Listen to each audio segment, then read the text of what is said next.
Hello, my name is Katie Monaco, and I am a nursing student at Indiana State University, and this is my Community Health Education Program for Nursing 444. The focus of my health education program is adults ages 60 years and older who are at risk for elder abuse, either as a result of age-related changes and/or cognitive impairments. By the end of this presentation, you should be able to define elder abuse, discuss the differences between abuse, neglect, and financial exploitation, identify risk factors for older adults becoming victims of mistreatment and abuse, list the different types of mistreatment commonly seen in adults 65 years of age and older, recognize the signs and symptoms of such mistreatment, and lastly, know how or where to report suspected harm of an older adult. Before we begin, please click the link provided below to take the 10-question pretest. Elder abuse can be defined as an intentional or negligent act causing or posing a serious risk of harm to an adult 60 years of age and older, or an intentional maltreatment or failure to act by persons involving an expectation of trust, therefore causing or creating a risk of harm to an older adult. It is also important to note that abuse can happen to anyone, regardless of age, sex, religion, or ethnic and cultural background, and family members are most likely to be perpetrators of abuse. So why is this a public health problem, and what makes elder adults a vulnerable population? Approximately 10% of adults 60 years of age and older have experienced some type of abuse. This leads to increased rates of depression reported by survivors. They often withdraw from social interactions, leading to negative health outcomes, which in turn increases the risk of abuse. In addition, many tend to blame themselves, which result in shame, silence, and magnifies these effects. They also have higher rates of hospitalization, which adds an estimated annual cost to our nation's healthcare system of about $5.3 billion. According to the CDC, there are three main levels of contributing factors which place elder adults at risk for mistreatment and abuse. It is important to note that these are only contributing factors and therefore cannot be considered definite or direct causes of mistreatment. The first category is individual factors, which includes a history of cognitive decline or diagnosis of mental illness, an individual with disabilities, an individual with childhood exposure to abuse, one with a history of alcohol abuse, or an individual requiring caregiving services starting from an early age, younger than 60 years old. The next category is societal factors, which includes individual coming from a culture where there is an acceptance or high tolerance for aggressive behaviors. The individual may come from a family where there is an expectation to care for elder family members without receiving help from other siblings. An individual may come from a culture with negative beliefs about aging. Or lastly, an individual may reside in a care facility with chronic staffing problems or an increase in staff burnout. And lastly, relationship factors include a caregiver or family member is the main caretaker and is highly dependent on the elder adult, either financially or emotionally, resulting in frustrations that may come out on the elder adult. The elder individual has a history of behavioral disturbances either with or without an association to aging, which may cause frustration from the caregiver. Or lastly, the individual has limited social support, including friends, family members. Therefore, there is an increased dependence on others, and the more socially isolated an individual is, the increased risk for mistreatment. Elder abuse can appear in many different types and forms.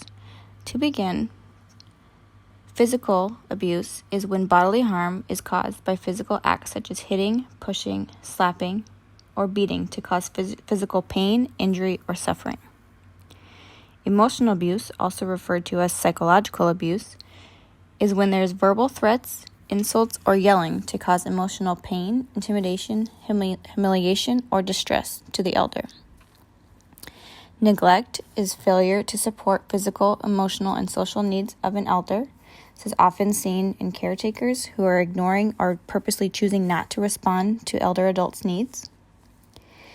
Abandonment, which is failure to assume care or provide required caregiving duties, similar to neglect. Sexual abuse is physical force to engage in sexually charged touching or physical contact without mutual consent. Financial abuse, often one of the most commonly seen forms of abuse in elders, is misuse, mishandling, or exploitation of an elder's possessions, property, and/or assets. This includes scams such as tax scams, telephone scams, email scams, forging checks, or using other elders' personal credit cards, bank accounts for your own benefit. And lastly, healthcare fraud is a common form of abuse seen in Medicare and Medicaid scams, which can be committed by doctors, healthcare staff, or caretakers alike. As I mentioned in earlier slides, mistreatment and abuse of older adults can happen to any older person and can be committed as a random act by a stranger or by a loved one, such as a family member or primary caregiver. As you can see in this slide here, an image provided by the National Institute on Aging gives us an idea of how to spot the signs of suspected or known abuse. You may notice that your elder adult seems depressed, confused, or withdrawn, and remains more isolated from friends and family than usual. He or she may have unexplained bruises on their arms or body and appear dirty, underfed, dehydrated, and/or over or under medicated, as evidence of not receiving the care needed for their medical problems. There may be evidence of preventable conditions such as bed sores, and lastly, there may be different or recent changes in their banking or spending patterns. So how can the community implement prevention strategies for elder abuse and mistreatment? Well, for elders, it's important to educate them and encourage them to remain engaged in their community, keeping close contact with friends, neighbors, community groups, and family members. You also want to encourage them to make their best efforts to stay vigilant about their finances, health benefits, bank account activity, and monthly expenses. For caregivers, in order to prevent caregiver burnout, encourage caretakers to attend caregiver support groups regularly or when feeling overwhelmed with caregiving responsibilities. You may encourage them to invest in stress management therapies, such as engaging in a new or favorite show, yoga, meditation, daily exercise, art therapy, or even music classes. So if you suspect or witness any form of mistreatment or elder abuse, it's important to know how you can help and where to report it. Most states require that doctors and lawyers report elder mistreatment or abuse if they are aware of it or witness it. However, family and friends can also report this. You can go to the National Center on Elder Abuse, which I have provided their website here on the slide, or you can call the Elder Care Locator weekdays at 1-800-677-1116. Lastly, you can always feel free to call the 24-hour toll-free Adult Protective Services hotline at 1-888-832-3858. And never forget, you can also call your local police department. And that concludes the end of my presentation. Now that this presentation is complete, please visit the link provided below to show what you've learned by taking the 10-question post test.